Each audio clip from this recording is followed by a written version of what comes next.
اللهم صل على محمد وآل محمد. باعوا هذا الوحش، باعوا طبعا فول مواصفات جسم. باعوا هذا 054 ابوه بطل بجنحه، محقق ثاني على 1205، 24 على 3178، 42 على 3250. بأول سنة أبوه تسابق، ثاني سنة هم حقق نتائج آيس وسوبر آيس، ويصير ابن طير حامد حطاب. أمه لهذا الطير الصفر 21 أخت أبطال وبنت الرابع سوبر آيس على 16 آيس بجن. فرجوا عليه صلوات على محمد وآل محمد. يعني أبوه بطل سنتين هذا الطير صلوات.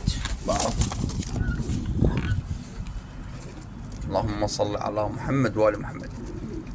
طير 1 على 1، مواصفات جسمه وجنح وعضلات فول.